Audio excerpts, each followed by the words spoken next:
Hi, Hi, everybody. I'm Mrs. Hernandez, And I'm Mrs. Holland. and since we're like friends and stuff, we decided to do this video together because it's fun. It is fun. It's fun Because we for both us, teach fun it. for you. Yeah, Yes, we do. we both teach it. Yep. So, do you want to tell us what this whole thing's about, Therese? Yes, so we are going to, this slideshow is meant to teach you guys how to start having college level writing. So you'll hear us probably annoyingly say clear and concise over and over and over and over again. Sorry. You're going to have to just get used to us and our clear and concise, because honestly, that's our way of saying like this is how you write like a college writer. So basically, most college students get this thing in their head that to sound smart, you have to just put a lot of words in your sentences and just make your sentences have like tons of parts and tons of sections and use a lot of internal punctuation. And really, truly, the truth is that complex sentences are good, but overly wordy sentences are bad. Yes, there is a difference. There's a difference. And if you're just being wordy to sound smart, you don't sound smart. You just sound like you're trying to sound smart, right? Smart people know that as short and clear as you can make your sentence, the clearer your information, the smarter you sound. Yes. Okay, so we are going to, in this slide, we're going to show you examples. Most of them are coming from students' papers, and just kind of to show you what we mean by wordy sentences. So what is wrong with this sentence? I'm going to read it out loud and just listen. It is a matter of the gravest possible importance to the health of anyone with a history of a problem with disease of the heart that he or she should avoid the sort of food with a high percentage of saturated fat. What? Huh? Like, if I am getting this information and from a doctor, I'm not really sure what they're trying to tell me. I'm confused. There are 42 words in that sentence with 10 prepositions. 10. Ms. Holland, what is a preposition? Can you help me? Yes, I can help you. A preposition is anytime it's a word that is giving the position of in relation to the noun. So words like of, to, with, around, behind, above, all of those are prepositions. On, with, I think I said with. If you Google prepositions, you'll get a beautiful little list of all the different prepositions and prepositional phrases, and that will help you when you're writing to go through your paper and try to find those prepositions, especially in long sentences like this, and try to get rid of some of them. Okay. So if we're looking at that whole sentence that we just read with the 42 words and the trillions of prepositions, you can really narrow down and make it more concise, is the word we like to use. You can make that whole nightmare of a sentence way more concise by just saying anyone with a history of heart disease should avoid saturated fats. And there's only one preposition in this sentence. It's clear, it makes sense, and the word count is far lower. Does this sound somehow less smart? No, it's far less wordy and more straightforward. And so really, truly, this is a great example of most of the time, a shorter, clearer sentence actually makes you sound smarter.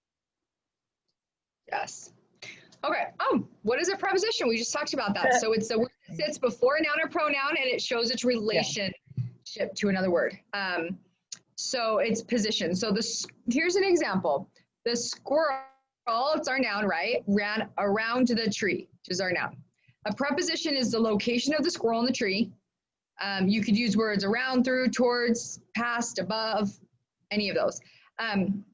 These are the most common prepositions of, with, at, from, against, by, on, for, into, about, above, before, after. between. And to be honest, I have a hard time figuring out what a preposition is even now. So I think to myself, what can I possibly do in relation to a box? I can be on the box, under the box, in the box, around the box, by the box, with the box. So anything you can do in relation to an object like a box is a preposition. So if you're trying to figure out what a preposition is, just think of what can I do in relation to a box? Yes. So basically, college level writing, you probably have been taught a lot of things about what good writing is, right? So there's a lot of things that make up college level writing. First of all, as we've talked about before, fewer words that maintain the sentence's meaning. That's always better. It's also a skill that you were tested on with the ACT. You're avoiding extra prepositions. You shouldn't have more than 3 prepositions in a sentence. If you're getting above 3 prepositions, chances are you should start a new sentence, right? And Yes. active verb choice. So there's this thing in writing called passive voice. And instead of saying, Jane picked up the paper, that's an active voice sentence. She picked up the paper. But passive voice is the paper was picked up by Jane. So when we're doing college writing and we're doing academic writing, it's always more formal and more appropriate to just be straightforward in your sentence structure. Also, when we're talking about vague language, this is something that our CE students struggle with so much. Avoiding vague language, and by vague language, we mostly mean vague pronouns. Remember, a pronoun is the word that stands in for any person, place, or thing. So instead of saying the box, you say it. Instead of saying a certain person or a group of people, you say they. And that is okay, but you can only use a vague pronoun when you're sure that the reader will know what you're referring to. You just mentioned it in a previous sentence. But if you mention 2 things in a previous sentence and then you use it in the following sentence, if it's not clear which it you're talking about, then that becomes a vague pronoun. So instead of they, put people's names. Instead of it, tell me what it is. Vagueness is just not clear. It's not concise, right? And then you should, sorry about that. You should also make sure that your writing is free from distracting errors in spelling, grammar, sentence structure, punctuation, run-on sentences. So gone are the days when you get a free pass on that sort of thing. If you're in college, it's expected that your paper is free of errors. So you should have someone go over your writing. You should have someone look through it, edit it. You should get your work done in enough time to have somebody look over it before it's due. So remember that aside from the writing style, all these things right here describe college level writing style. But the content of your writing is also important. So your content should just be meticulously accurate. Meticulously accurate, especially when you're summarizing, you're summarizing somebody else's work, so you have to do that work justice. And so making sure that when you're reading the sources that we give you, you're annotating it first, you're very clear on what that source actually means before you start trying to summarize it. So many students try to summarize the paper and they don't summarize it correctly because they didn't read it correctly in the first place. Okay, why are too many prepositions used? Why does that happen? And it most of the time happens when writers are trying to squeeze way too much information into one sentence. Definitely having a variation in your sentences, having sentences that have semicolons and commas and things like that instead of just subject, verb, right, and being done. It's important to have variation in your sentence, but it's not clear when you try to squeeze way too much stuff into one sentence. So here's an example. Sorry. Oh, you're fine. It says, Clearfield High's girls soccer team celebrates and embraces their teammate after her penalty kick for the win against Davis High on Thursday at Angel Street Soccer Complex in Kaysville. That, I've seen headlines like that in newspapers, especially when it's underneath a picture. And they're just trying to squeeze in all of this information so that you get it. And a lot of times when you have all those prepositions, the whole sentence kind of gets jumbled and loses its meaning.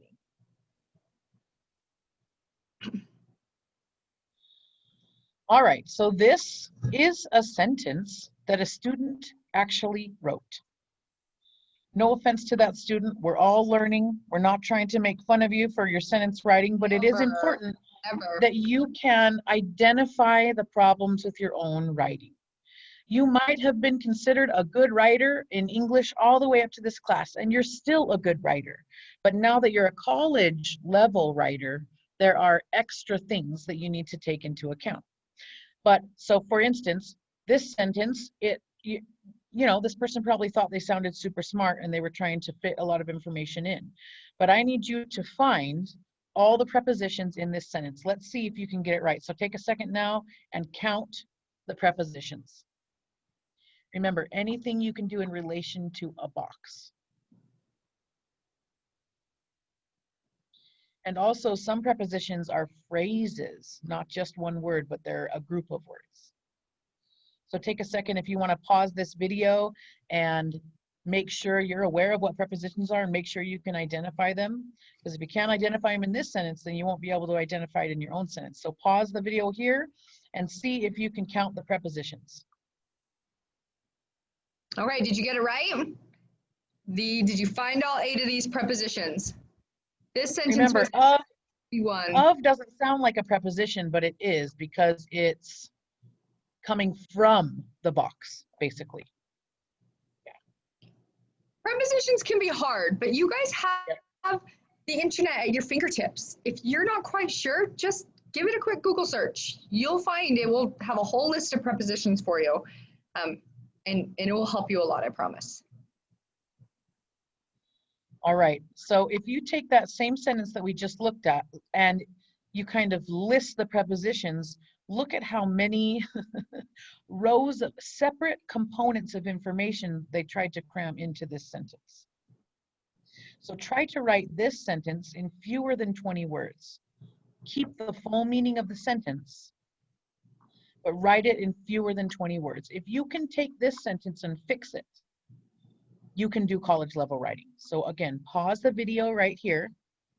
Try to write out this sentence in fewer than 20 words. Try to make it a college level sentence. Pause right here. And remember, it's important that one of the key things is that you can still maintain the meaning. So if this sentence is supposed to tell you something specific, you must keep that meaning intact.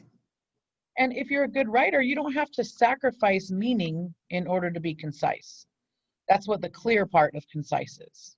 Clear and yes. The clear part of clear and concise. Okay, so. Okay, so lose the wordy phrases.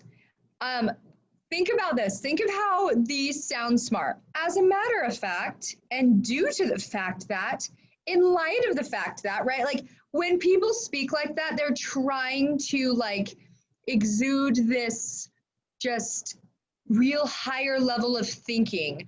But really in your writing, you can replace these phrases with actually, because, and always.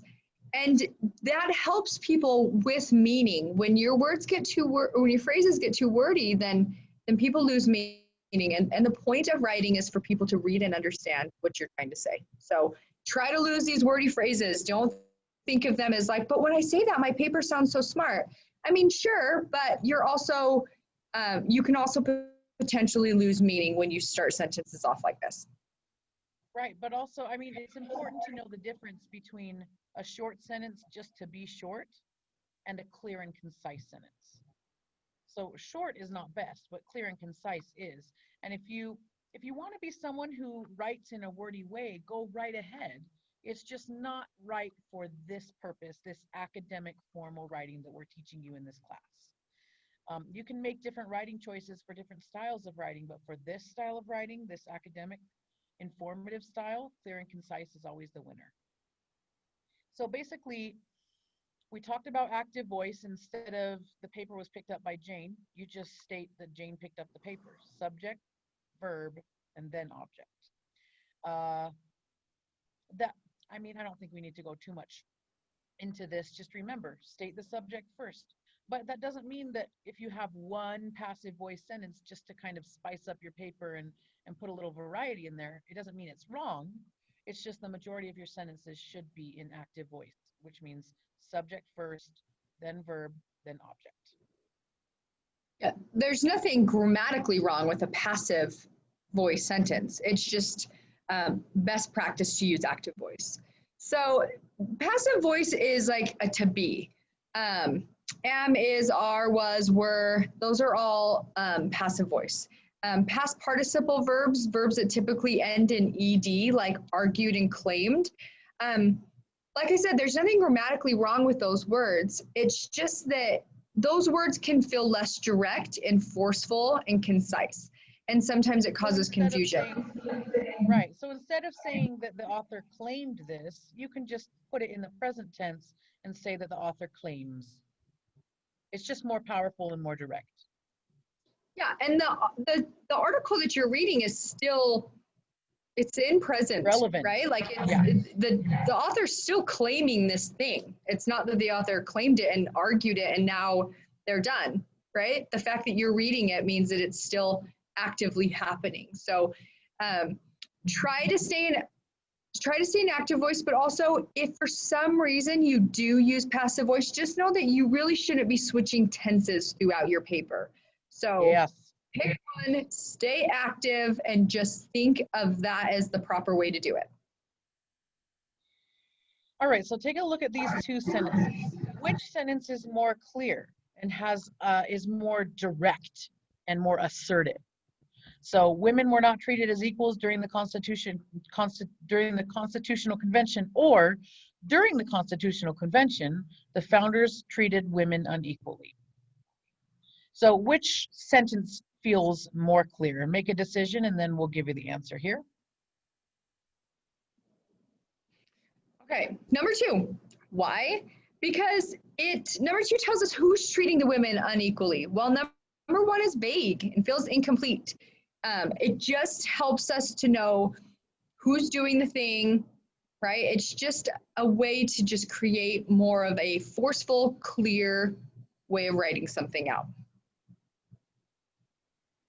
Alrighty, so annotative verbs or annotation verbs. You will have a list of annotation verbs that we'll give you, but it's also listed on Canvas.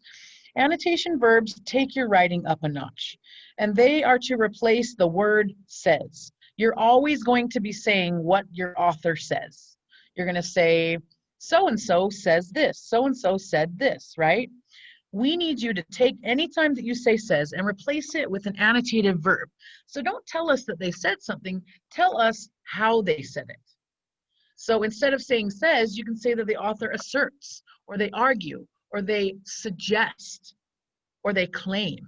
So those words are far more powerful and more active than just says for every time. Or if some people might say that this author writes. Instead of said, says, writes, wrote, use an annotative verb. There's a ton on the list to choose from, and they really make your writing pop, and you have a list of those to choose from. Those annotation verbs are honestly something that makes it actually does make you sound smarter in your writing. Yes. So if you're looking for that key thing, like, but I want to sound really smart in my writing, think about using better annotated verbs because that will help you. Okay, vague language leaves your readers confused. You have to be so clear in what you say in your writing. So vague words like many and things and stuff and people don't know what you're saying. So vague, right? Yeah. Yes, the vague pronouns as well. There's vague pronouns and then there's also these vague words. So if you tell me, well, many people feel that wearing face masks protects from stuff. Well, who? Like, what people? People in China? Who are you talking about? I do not know. But if you tell me the American public feels that wearing face masks protect them from contracting COVID-19, oh, I know what that means. And I know who you're talking about because this is a global pandemic, right? So when you say many people, it can mean so many things. And when you say stuff, it can also mean so many different things. So you just can't assume that your writers know what you're talking about. Sometimes and I think what's funny too, sorry, go ahead, Therese. I was just going to add something. Go ahead. You go. Well, I was just going to say, it's so funny. Our CE students imagine America to be the center of the world. So instead of saying American society, they just say society. And instead of saying, you know, local Utah government, they just say government.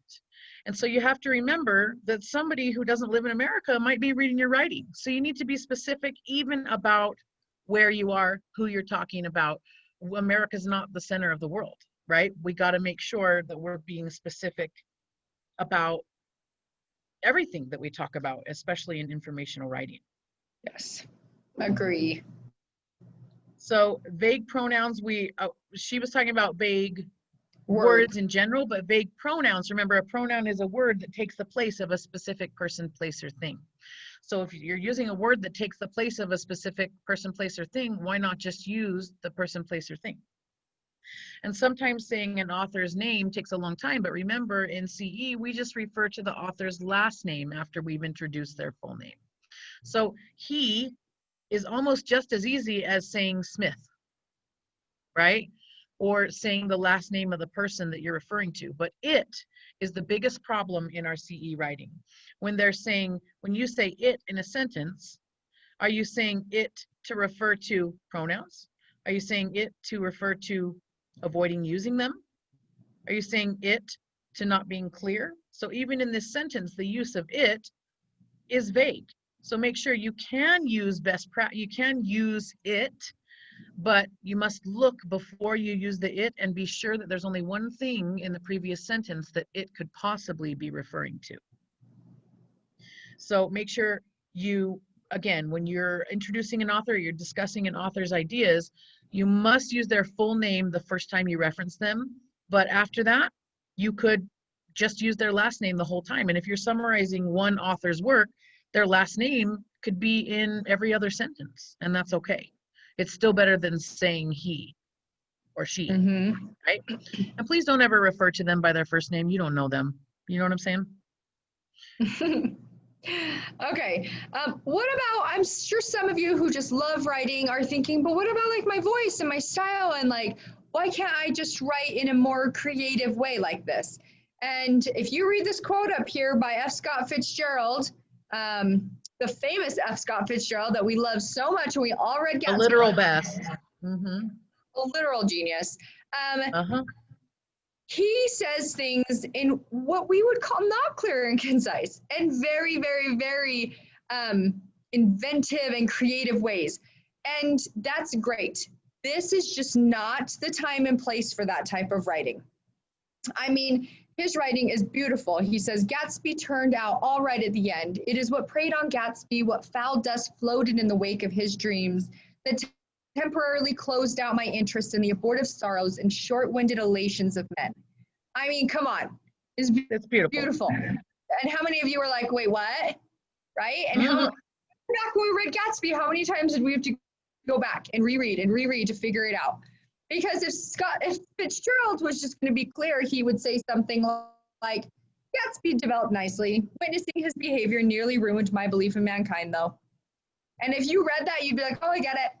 And we wouldn't have been able to use Fitzgerald for our whole entire topic on literary devices, right? Because he would have been talking too clear to use that. So, but we're just not all F. Scott Fitzgerald, and that's okay. No, we are not. Only great novelists can do this. And there's a time and place. If you do creative writing and things like that, by all means, like, don't think of clear and concise as the way to always write every single thing. We're telling you that in academic, scholarly writing, clear and concise is best. So here's the thing. Again, as we talked about the watcher at the gate in our class, keep in mind that we're putting all of these stipulations on your writings. We've got rubrics, we've got codes, we've got MLA, we've got clear and concise, we've got active annotative verbs, active voice. There's so many conditions that we're putting on your writing. To make you better writers. To make you a better writer, but, promise. Right? There's a but here, right?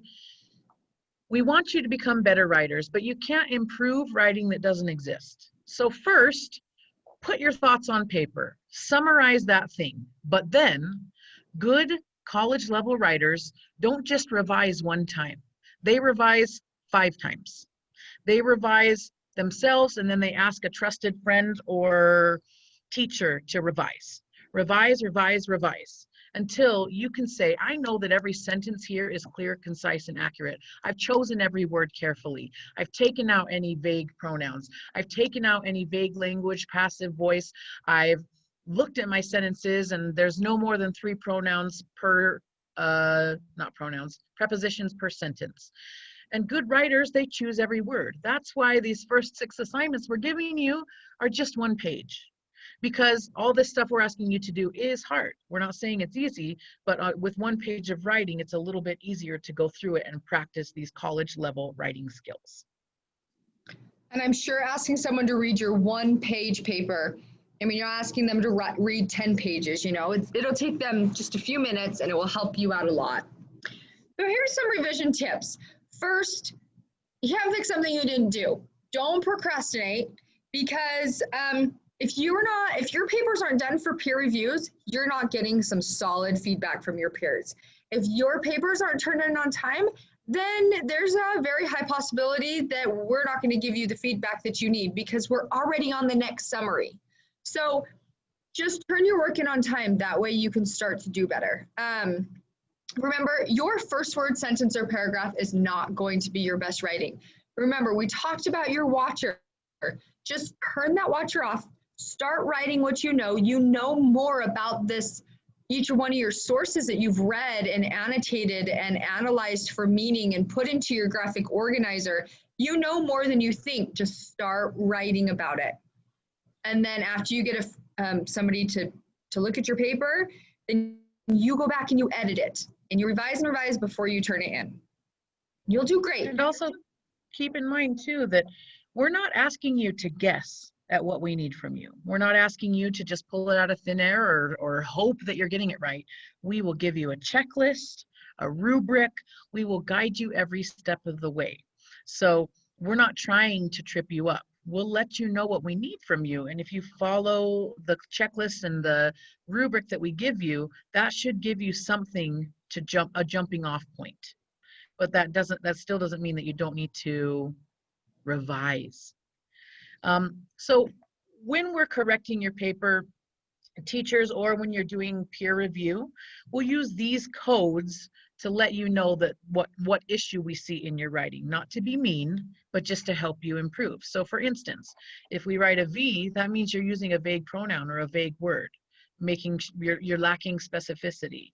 Or a CC means clear and concise. AW just means that the way that you chose to word this statement is awkward, right?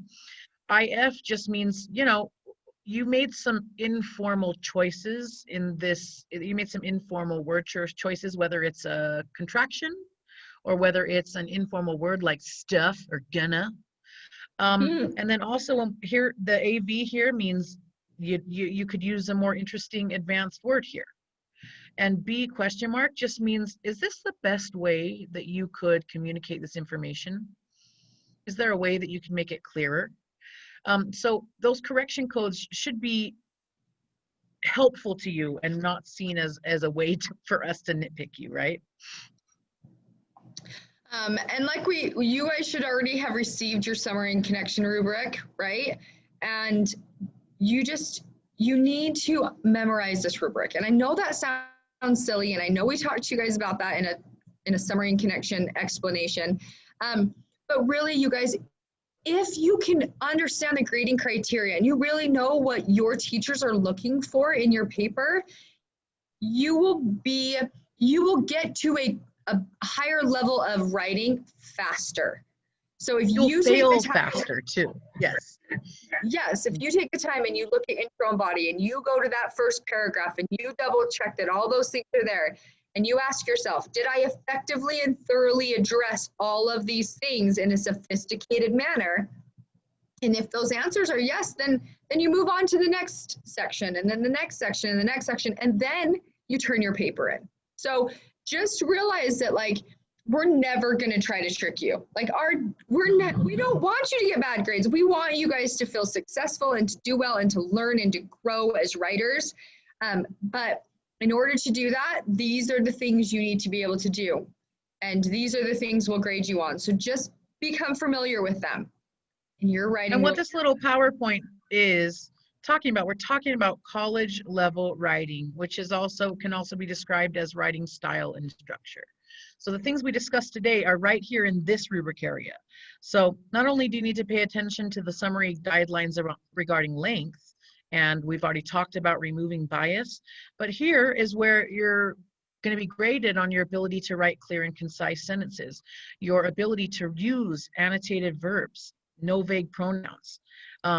So this is where this lesson that you're hearing right now, this is where all that comes in this rubric area. Oh yeah. So basically, again, our job, I know it might seem weird, but our job is to help you fail quickly so then you can start the improvement process really quick. So even if you feel like you're not going to be successful on this first summary, you're not quite understanding how to be clear and concise, be patient with yourself, that will come. We're just going to help you get better and better every step of the way. So even if your first one is just, you're concerned that it's not your best, just be patient. You will get there. You really, really, really will. We have seen it Trust before. and believe. We've seen it. We know what we're doing. Yeah, we know how to do it. Our first rodeo. No. Well, we hope this lesson has been informative to you. Maybe listen to it more than once so you kind of get an idea of what we're looking for with the writing style. And ask us questions because we're always here for you. Please do. Yes, we are. Okay, bye. Bye.